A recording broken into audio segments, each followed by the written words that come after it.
Nah, itu yang saya katakan tadi, memahami ya posisi tadi. Ya. Ya hubungannya dengan Allah, ya kita menghilangkan keakuan diri kita. Nah, itu kajian tasawufnya. Ya. Jadi artinya kita masuk dalam posisi dalam syahadat tauhid. Ya. Kita dalam posisi meniadakan diri kita untuk mengisbatkan hanya kepada Allah semata. Kalimatnya la ilaha illallah. Makanya disebut la ilaha itu nafi dan isbat. Menafikan yang ada pada hamba, mengisbatkan hanya kepada Allah semata. Ya, di situ arahnya, Pak. Ya, dah. Jadi makanya menjadi halal ayam itu tadi. Kenapa? Karena kita bukan kita, ya hakikatnya yang membunuh ayam itu, gitu. Nah, karena kita sudah kembalikan kepada Allah semata. Ya, dipahami aja lebih jauh itu, Pak. Ya. Tapi itu artinya kita menempatkan posisi Rabbani tadi. Ya. Itu salah satu contoh, gitu ya. Wa ma ramaita idz ramaita walakinallaha rama. Ya. Bukan kamu yang melempar pada saat kamu melempar, tapi Allah yang melempar. Kata Allah dalam Al-Quran. Lahirnya Nabi kan yang melemparkan pasir kepada musuh. Tapi kata Allah, bukan kamu yang lempar, Allah yang melempar. Satu dasarnya, Pak. Ya. Yang kedua, ya, wallahu khalaqakum wa ma taf'alun. Allah yang menjadikan kamu dan apapun yang kamu perbuat. Itu dasarnya. Kalau Bapak tanya dalilnya, itulah dalilnya. Allah yang menciptakan kamu dan apapun yang kau perbuat. Jadi bukan Bapak yang berbuat, Allah yang menciptakan perbuatan Bapak itu. Nah, cuman Bapak ngaku Bapak yang berbuat. Nah, di situ kelirunya, gitu. Itu ya. Nah, sudah, nanti kita kaji lebih jauh. Allah itu kan gaib ya, Pak, ya. Ya. Kita tidak bisa lihat, kita tidak bisa meraba. Tapi bagaimana kita meyakinkan supaya kita di sholat khusyuk bahwa Allah ini depan kita, itu bagaimana meyakinkannya? Ya, makasih. Sebenarnya Allah itu bukan di depan kita, Pak. Iya. Ya. Jadi jangan sampai nanti kayak orang mencari kacamata yang sedang dipakainya. Iya. Nim dia hilir mudik cari kacamata, mana kacamata saya tadi, kata. Padahal dipakainya. Gitu. Nah, ya memang kita pernah ngelihat angin nggak ya? Enggak kan? Nah ini kan, nah itu kipas. Nah kipas itu kan hidup, gitu ya. Ya, kira-kira angin bertiup nggak, Pak, di bawah itu? Terasa nggak? Ada ya? Ya. Ngelihat nggak angin bertiup? Enggak. Tahu nggak kalau angin sedang bertiup? Dari mana Bapak tahu? Nah begitulah. Ya, kita tidak pernah ngelihat angin, tapi tahu kalau angin lagi bertiup. Gitu. Kenapa? Karena rasa. Ya, angin bertiup, terasa dingin, kan begitu kan? Nah, apakah kita melihat Allah dengan mata kepala? Enggak bisa. Karena Allah itu ghaibul ghuyub. Tapi kata Allah, fa inna ma tuwallu fasama wajhullah. Dimanapun kau menghadap, di situ wajah Allah. Nah, Bapak ngeliat meja ini enggak? Kalian enggak, Pak, meja ini? Nah, kira-kira Bapak ngeliat Allah enggak di sini? Nah, berarti enggak percaya sama Al-Quran, tak? Udah. Ini karpet, kelihatan kan karpetnya? Udah. Ketika Bapak memandang karpet ini, ngeliat Allah enggak? Enggak percaya sama Al-Quran. Ya kan kata Allah, fa inna ma tuwallu fasama wajhullah. Dimanapun kau menghadap, di situ wajah Allah. Mestinya tahu itu.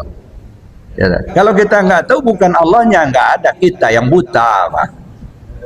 Ada. Nah, sekarang begini, untuk mendekatkan paham, makanya perlu kaji tasawuf itu sebenarnya. Ini meja ini dari kayu apa besi ini? Kayu. Kayu itu tumbuh apa? Di apa tumbuh di tanah apa di tambang? Di tanah, tumbuh kan? Nah, kebayanglah kita yang namanya kayu itu ada batangnya, ada akarnya, ada dahannya, ada ranting, ada daun, kan begitu? Kok bisa jadi meja? Kan kayu kan tumbuhnya ada dahan, ada daun, dipotong, Pak. Yang motongnya siapa? Orang. Ya. Sudah dipotong, digergaji. Sudah digergaji, dibawa ke panglong atau ke rumah. Lalu kemudian disuguh, dirakit jadi meja. Jadilah meja seperti ini. Nah, yang mengerjakan itu siapa? Orang. Tukang kan orang. Yang menebangnya orang, yang merakitnya orang. Itu orang. Orang itu hidup atau mati? Hidup. Yang ngasih hidup siapa? Nah, gitu kan. Ketahuan kan? Tahu kan kalau kita ngeliat meja itu tahu dengan Allah. Ya, pandang meja terlihatlah tukang. Pandang tukang kelihatan Allah. Itu. Bukan tukang itu Allah, bukan. Yang tukang itu hidup, hidupnya itu pakai hayat Allah. Tukang itu tahu berilmu, ilmu itu ilmunya Allah. Tukang itu melihat, melihat itu basarnya Allah. Begitu kita sudah melihat meja, sudah melihat tukang, meja sudah tak terlihat lagi, Pak. Yang kelihatan tukang. Begitu kita sudah memandang tukang, terlihatlah Allah. Begitu Allah sudah terlihat, tukang sudah tak terlihat lagi. Bapak pernah ngaca apa enggak? Pernah. Ya, yang Bapak lihat dalam cermin itu siapa? Siapa, Pak? Diri kita? Bukan. Bukan diri kita, Pak. Yang di dalam cermin itu bukan diri kita, bukan. Bayangan diri kita. Yang di dalam cermin kan bayangan diri kita. Kalau diri kita coba pencet-pencet dalam cermin itu, kesakitan enggak? Enggak, pecah malah cerminnya. Yang di dalam cermin itu bukan wajah kita, bayangan wajah kita. Jadi yang kita pandang itu cermin. Ya, yang kita lihat bayangan wajah kita. Nah, begitu kita sudah melihat bayangan wajah kita di dalam cermin, cerminnya nggak kelihatan lagi, enggak. Sudah fokus kita melihat bayangan wajah kita itulah. Ya, makanya ibu-ibu kalau memperbaiki jilbabnya, dia mau bersolek lah begitu, ngaca. Ya dah. Persis. Jadi walaupun ketika kita melihat bayangan wajah kita di dalam cermin itu seolah-olah wajah aslinya kita itulah. Kau lihat nur Muhammad seperti kau melihat Muhammad. Kau lihat Muhammad seperti kau melihat Allah. Nah, itu namanya kita memansuhudul wahdah bil kasrah. Ya, pandang satu dalam banyak. Nah, jangan terhambat dengan bayang-bayang, Pak. Ini kan bayang-bayang semua ini, Pak. Casing. Ya dah. Banyak orang terhambat bayang-bayang. Yang zahir ini bayang-bayang. Bukan diri kita yang asli, bukan. Ya. Yang asli diri kita itu ruh kita itu. Nah, coba pandang tubuh Bapak itu. Pandang tubuh kelihatan ruh. Ya, kenapa? Karena tubuh itu tidak bisa berbuat apa-apa kalau tidak ada ruhnya. Ya, dah. Cuma lihat mayat. Mayat itu kan tergolek aja, dia nggak bisa jalan walaupun ada kaki. Dia nggak bisa melihat lagi walaupun ada mata. Nah, berarti bukan kaki yang berjalan, bukan mata yang melihat, bukan mulut yang ngomong. Ruh kita itu. Nah, begitu kita sudah pandang jasad, terlihatlah ruh. Nah, sekarang jasad sudah tidak terlihat, pandang ruh. Ruh itu juga tidak punya kemampuan mutlak. Dia hidup pakai hayat Allah. Ruh itu kan hidup dengan hayat Allah. Ruh itu mendengar dengan samanya Allah. Kalau gitu yang berkuasa siapa? Allah. Nah, begitu kita dalam sholat tadi, Bapak Ibu. Ya, makanya ya mesti kita memahami dulu ilmu tentang sholat. Ya, bukan hanya bacaan dalam sholat, ilmu tentang sholat. Kalau bacaan dalam sholat itu syariatnya, ya, baca fatihahnya, baca takbirnya, tasahudnya, sholawat, itu bacaan. Tapi ilmu tentang sholat sudah lengkap belum? Bagaimana kita menempatkan takbir? Takbir itu ada ihram, ada mi'raj, ada munajat, ada tubaddil. Kapan ihramnya, kapan mi'rajnya, kapan munajat, kapan tubaddil. Nah, itu satu. Lalu kita menempatkan kiblat yang 4. Mana kiblat tubuh, mana kiblat hati, mana kiblat nyawa, mana kiblat rahasia diri. Nah, menempatkan kiblat yang 4 ini juga harus pas.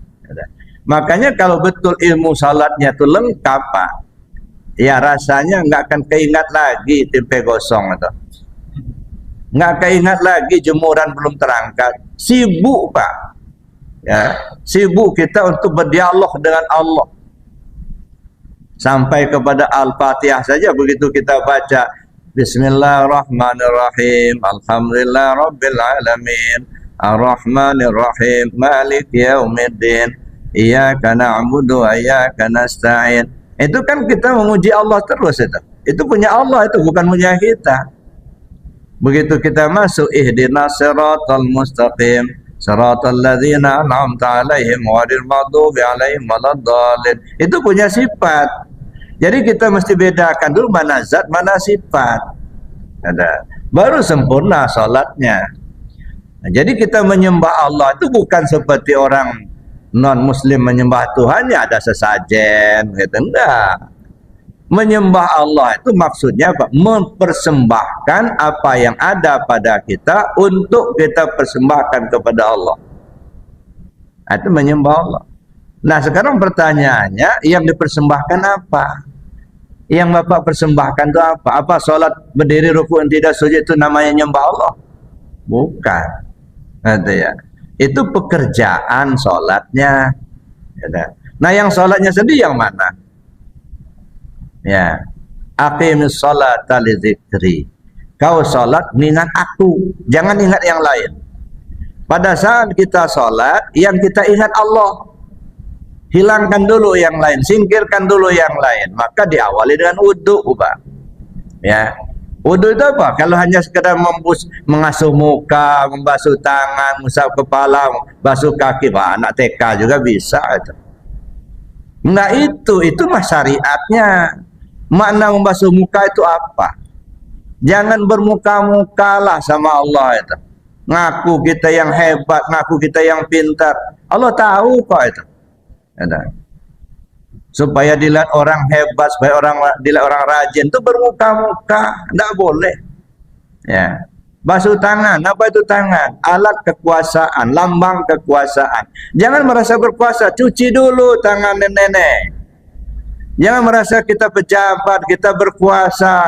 Ya, nah. Hilangkan dulu itu, maka cuci tangan. Usap kepala, apa itu kepala? Otak, berpikir. Jangan andalkan pikiran kita seolah kita yang paling pintar begitu. Dunianya kita yang ngatur begitu. Enggak, usap dulu kepala itu. Hilangkan dulu keakuan kita yang pintar itu. Nah, begitu cuci kaki. Cuci kaki itu Pak, luruskan langkah ya dah, menuju Allah, jangan kemana-mana gitu. Bersihkan langkah-langkah yang tidak bagus itu ya dah. Makanya barulah kita sholat gitu. Makanya kalau dipahami Pak, Masya Allah, mulai dari wudhu sampai ke pelaksanaan sholat itu semuanya mengajarkan untuk menanggalkan apa yang ada pada hamba, untuk mengisbatkan hanya kepada Allah saja. Maka secara singkat kalimatnya la ilaha illallah, itu kalimat singkat tapi isinya Masya Allah ya, selebar bumi dan langit Pak ya. Nah, jangan dipahami wudhu itu cuma hanya basuh muka, cuci tangan. Nah, itu mah syariatnya iya, tapi bukan itu. Nggak hanya urut itu. Nah, kalau itu kita sudah pahami, barulah kita bisa merasakan yang disebut menyembah Allah dalam salat itu. Mempersembahkan sesuatu kepada yang punya. Apa yang kita persembahkan? Ya. Kemudian isi sesembahnya mana? Munculnya dari mana? Ya. Jadi apa yang kita persembahkan sama Allah, muncul persembahan itu dari mana, isinya mana? Nah, maaf Bapak Ibu, nanti kalau sudah masuk kajian tasawuf, yang kita persembahkan kepada Allah itu apa yang Allah berikan pada kita, serahkan lagi. Wa anfiqu mimma razaqnakum min qabli an ya'tiya ahadakumul maut. Maka hilangkan dulu keakuan kita itu. La hayyun la alimun la samiun la basirun la qadirun la muridun la mutakallimun bil haq illallah. Itu satu gitu ya. Munculnya dari mana? Dari hati. Jangan ikut-ikutan. dari betul hati, tahu begitu. Nah, setelah